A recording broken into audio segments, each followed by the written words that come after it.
All right, lockdown. Yeah, I'm just trying to turn around and face this way. Yeah. Rangit, and Nanyakuzwa kahle. okay, perfect. Nami sengikuzwa kahle manje. Hopefully sothi mase sixoxa ungalibeli ikhathi. Okay. Just ukuthi ngenze sure ukuthi yonke lento ekade ingasacoshekanga kahle andile yacosheka. Just we're going to go again. We are on lockdown day number 1. We've got 20 days to go. What are your thoughts around this? No, firstly is that we as an organization, Black First Land First, had been calling for this lockdown, and it comes late in the day. Our argument is that it's too little, too late, quite frankly. You are sitting already at 1,000%. That's our argument. And that is why, I mean, unlike many people, we don't feel particularly, surprised or shocked. We're expecting this, and we're expecting worse. We as a movement have studied the behavior of this virus. We have studied also the 2 main responses that serious nations have provided. The first is what we have done, which is the UK, USA, Italy model, which is called herd immunity. That simply says, let the people get infected. When Dr. Zweli Mkhize came out and said, oh, expect 60 to 70, it is part of it. It's a policy choice. You allow 70% of your people to be infected, 30% will be saved because the virus gets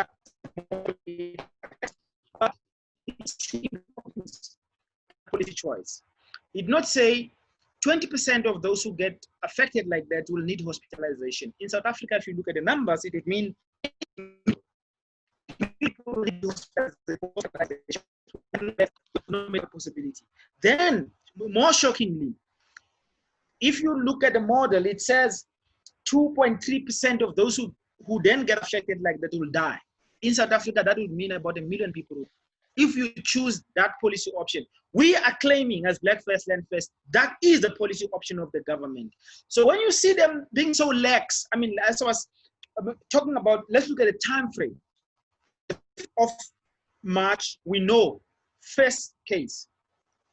Our government does not shut down. Our government does not put measures. We wait until the 15th when the president came through and he said, oh, well, we need to do something. And only on the 23rd does he say there will be a lockdown, but not on the 23rd. It will happen only on the 27th. So our argument is you're allowing infections. I mean, if you are in the main cities like in Johannesburg, where we see people, the trains coming out of Soweto,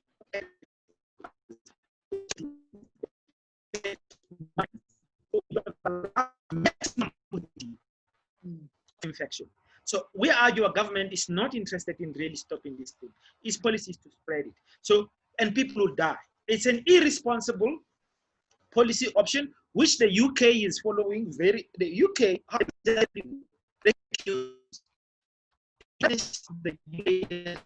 positive. This is the guy who supports this program that says people must be infected. So I think there's a I'm not being nasty here, but if a guy says people must get infected, then he gets infected himself. This is what has happened now, this breaking news. But that is their policy. And that policy is devastating. It's devastating people in Italy. Italy people are simply dying now. The same in the US. The US numbers, I just understand, they have now surpassed the numbers that happen in China. Just to say, there are the 2 responses. You have the one response, which is called this herd immunity. 70% people get affected.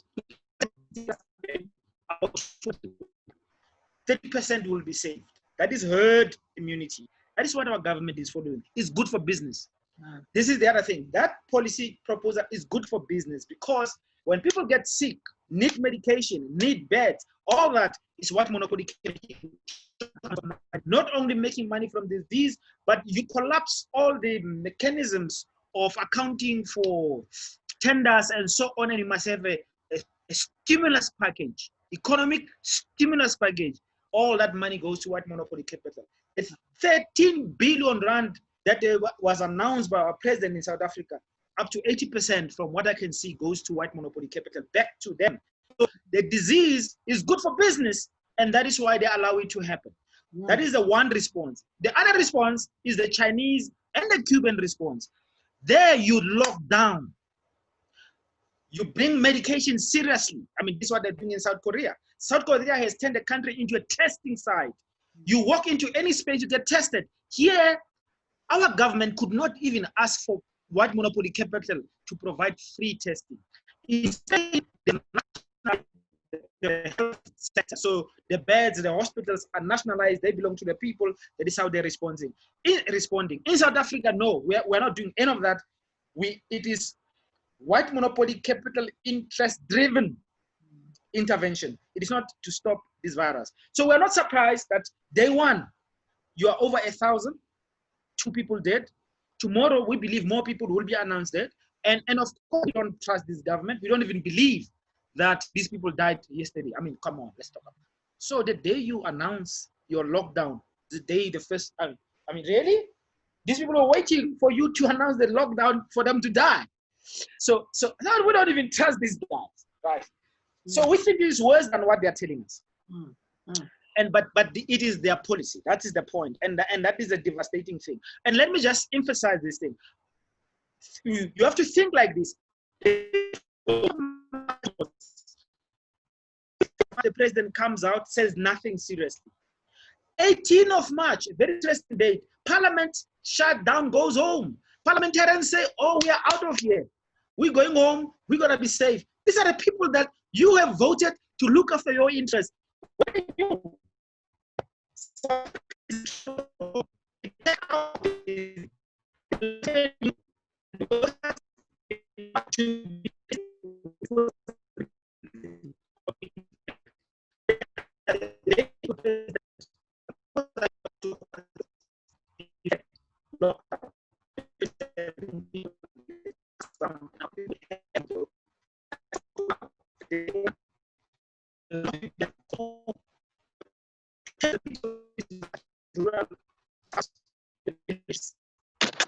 The epicenter, which is Johannesburg. You're gonna record this thing from the beginning again? No, not this one. I'm going to the next part of it now. As in, I see. I wanna chop it up. I don't want it to be too long because they are pafarisha. So it's missing as I upload day, guys. Yeah, so then you show it. All right. So, yeah, this is Lockdown Online with Andile Mngxitama. We are in conversation with Andile Mngxitama, BLF leader, and we're talking about day one of the lockdown. Very interesting thoughts there, Andile. I mean, a lot of people might argue with you a number of issues that you've touched on, but hey, this is why we're doing this online, because some things you might not be able to talk about, or people might not want you to speak about these things on certain platforms. So right here, we're going to touch on everything. And we've got a couple of questions from people who follow you, who wanted to find out a couple of things as well. But I want to dwell on the issue of Black people now. And we always speak about what's going on in the world and how it affects Black people. So, Manja, we're talking about the informal sector where most Black people have their businesses, and we're talking about the poor, the unemployed. We're talking about people who are now really, really wondering what's going to happen with them in the next 21 days. When the president made his speech and he announced this lockdown, he did speak to people who are on higher levels of the hierarchy about business, as you mentioned earlier, white monopoly capital driven vibes. We made sure Uti Yonkindo was taken care of. But on the ground, those of us who do walk the ground and check out what's happening on the ground, it's our people who are going to feel the wrath of this the most. Artists, as an artist included, I've had to cancel most of my shows, so I'm not getting paid.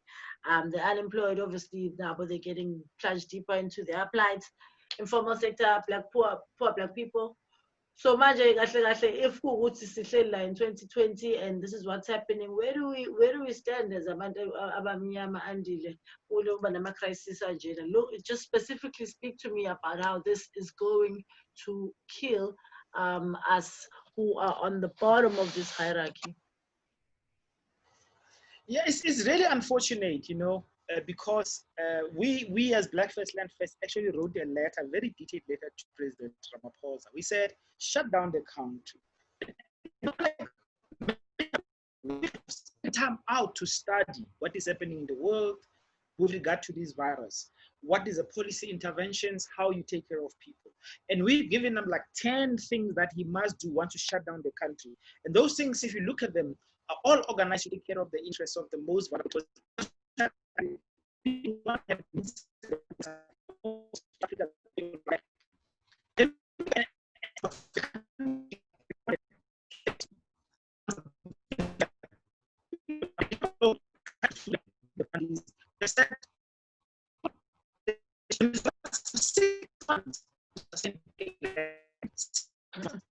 Six months. This is a Venezuela model. You suspend mortgage payments. In other words, those people who have bonds, they don't have to pay bonds. Not only that, they have provided food for about 7 million families, right, in Venezuela. They've gone on to pay for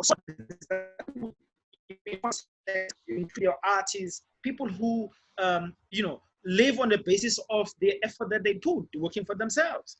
So I'm just giving you, and not only that, they said no payments of interest. What that means is simply, if you've asked a bank to give you 100 rand, that is a capital, part of the loan, and then you pay also interest. In Venezuela, they say you don't pay interest. Where they're dealing with this. That is a state which looks first for the interests of the people. And they went to Cuba to get Cuban doctors and Cuban assistants. China did the same, by and large.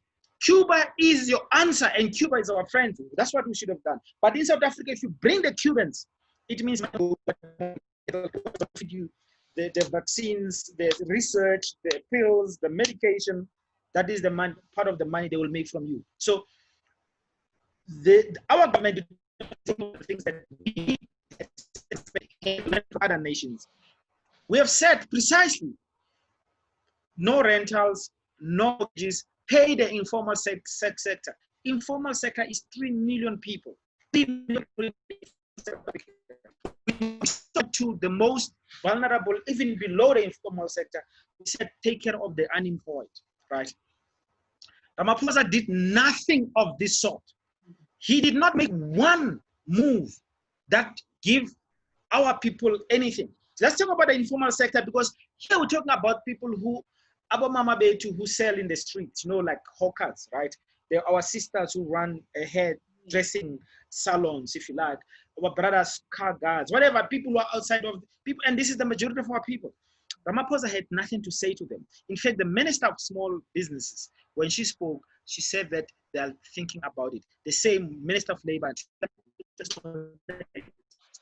when he was asked, he said, no, well, that is still coming. It's not his responsibility. They will think about it. It is day one. There have been no response. There's nothing said about what's going to happen to the unemployed. Listen, my sister, me and you know, I might be employed, but I need to eat. I still have bills. I might be unemployed. My sisters, my brothers, I get something to bring home so that I can live on. You call for a shutdown. I'm sitting one place. I have no means whatsoever to survive. You say I must starve. It means give me 2, 3, 4 days. People are going to walk out of their homes. Start looking for means of survival. In the army, you're simply bringing the state and people into conflict. You can't starve us. The Ramaphosa shut down starving black people, period. And making maximum profits for white capital. This is our argument. And we have been simply saying, cut the bureaucracy. For the informal sector, and this is not the money they're making.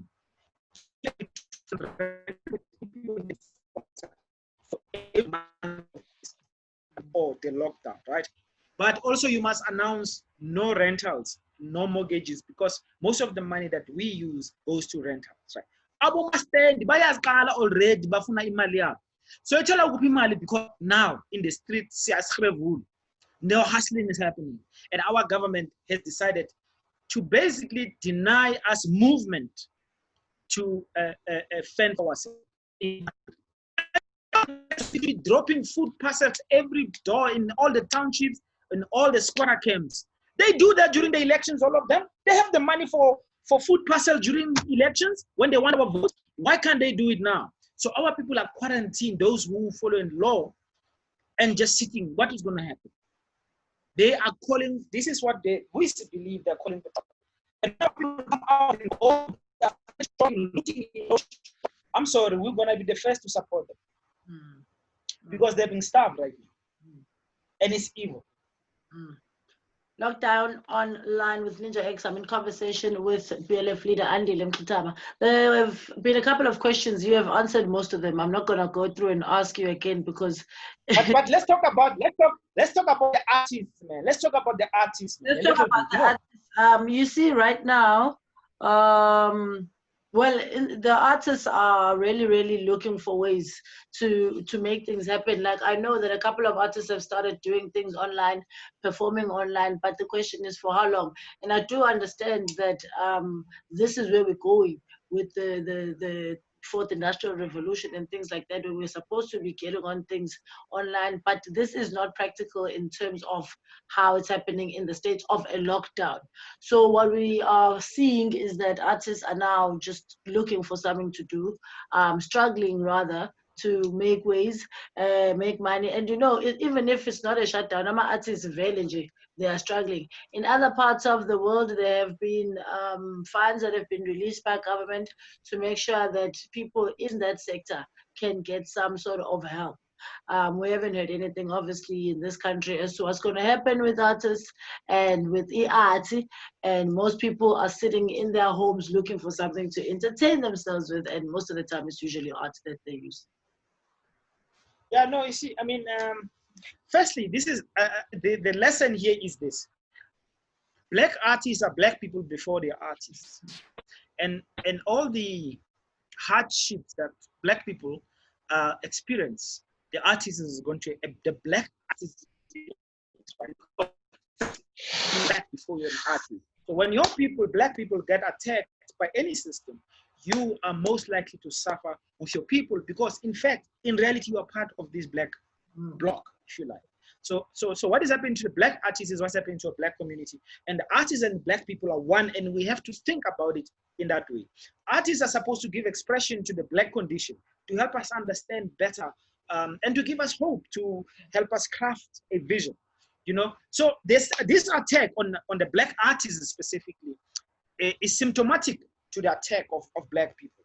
I know people who are artists who have told me about how many bookings have been cancelled. I mean, I've seen some people. Ridiculous. It's absolutely. Oh yeah, on because you guys artists, you know, you book yourself in advance. Now you've been told 5 bookings have been cancelled. I mean, how are you gonna survive, right? And the government has said nothing specific to that industry, which depends on events with large crowds, and our government policy, of course, correctly says no large crowds. But then what are people going to eat? Because you're black, you're an artist, people are being treated. And our call for government is simple. And you know, they said that there's some money for small businesses, right? So they're gonna start asking you really stupid questions as an artist. Are you registered with the municipality? Are you registered in the data bank of government? Are you pre-approved? So, I mean, the artists don't operate like that. Most artists don't operate, they don't operate like business people, right? So, so all we're saying is the attack on the artists in this country, it is precisely the attack on black people. And this is a big lesson. Black artists will never be taken seriously. Their art never be respected and actually being given the respect that it deserves, because the people, your people, black people, from where you come from, are themselves being treated with no dignity completely. And we see disregard for black life. And that is why black artists have to be part of the revolutionary process to change this system so that we can have a different order that puts black people first. And we don't have it. That's why they come out and, you know, I mean, this is shocking for me, quite frankly, when the president praises 2 wealthiest families in South Africa and say, these guys, thank them. And we know these are the formal thugs, because where they get this money, we know how they made that money. We know how they rolled with the apartheid project. We know some of that they stole from the people, the state under the apartheid project. But today they are being presented. And not only that, the Oppenheimers in particular, man. These guys, they give the president 10 million rand to fight his political battles to win inside the ANC. These guys are the funders of your president, and they are the people your president firstly goes and consult and then praises. But it shows you that you have a captured president. This is the problem, and that is why this response takes money away from us and disregard all of us, including the black artists. So this is a lesson to the black artists. We are one. We are black before we are artists. And until we solve the black problem, we can't solve the problem with the black artists. Yeah, we are in conversation with BLF leader Andile Mngxitama. We're talking about day one of the lockdown. Andile, do you foresee this lockdown being extended to more than the 21 days put down? This is what happened in Spain. They started with 15 days. They had to keep on, because you see, we're going to see the impact of these infections in another 2.5 weeks. Bodies are going to start really rolling out. And these guys, they're going to panic because they don't have a plan. They don't understand exactly they're taking a chance. It's a big gamble they're taking. They think that they can somehow maintain president or the president's stakeholders are worried about the economy, right? So they want to take as much money as they can, but they want things to be to run. People don't know. It is a 13 days lockdown. Take out the weekends and take out the 2 days of Easter. Actually, they were very clever to make it 21 days, which is, by the way, the South African normal annual leave cycle. That's the first thing. So not disrupting the economic rhythm. But not only that, they organize it in such a way that maximum numbers of working days can be saved. That is why it's not 21 days, it's actually just 30. It shows you how amount of calculations based not on saving people and dealing with this virus, but on saving the economy and making maximum profits for white capital has gone into thinking about this lockdown. And I can tell you now, to just mount. They're going to mount, and the infections are just going to get really out of hand, because now we are looking at about 200 infections a day. This is at the level of which are growing. They might go to 100, and when they are hit by 500, by the end of the 21 days, they're going to panic and they're going to do some other thing. They worry about the economy, not people. Yeah, we're in conversation with Andile Mngxitama, who's the leader of BLF on Lockdown Online with Ninja X. And then load shedding, they've told us that we are going to get a break from it. I guess we kind of everything happening to us at the same time. That's all. Now we don't have load shedding for a while, or at least how we can't be stuck on lockdown with load shedding. I mean, at least can we at least give them that so it's must get a chance for load shedding? And talk to me about this. We can't have everything happening at the same time. Man, load shedding. What has happened with load shedding all of a sudden? But it shows you these guys are in control and they're playing big games with us.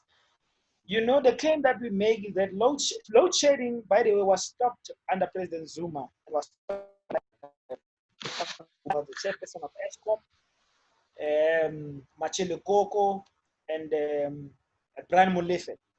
They stopped load shedding completely. And so we're and the man that it was. So our argument and other people is to say this load shedding has been calculated to justify privatization of the state-owned entities, ESCOM in particular. Now you could argue that's a conspiracy theory, but when you find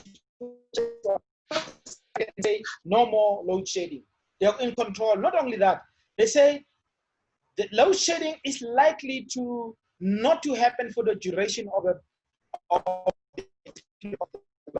know that because they claim that things fall apart, the generators get affected and so on, and that is why you have load shedding. But they've been given ever since the onset of this virus attack. For us, it simply shows that, well, somebody's playing a game here, right? And that game is a dangerous game because it means we come back to the state-owned entities and pass them to each other. And this country, by the end of this whole big crisis, will be completely in the hands of to the current president to fight to be president of the country. That is for us one of the most shocking things that has happened in this country. It's not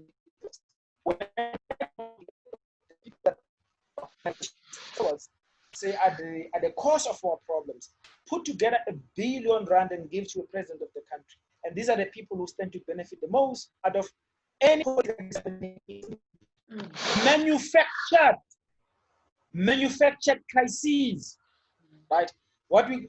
Naomi Klein from Canada, she calls it a disaster capitalism, where capitalism needs disaster to accumulate through crisis. So what is a natural crisis of self-made crisis? That's what capital needs. We don't have time now, but we could have gone back to just how the South African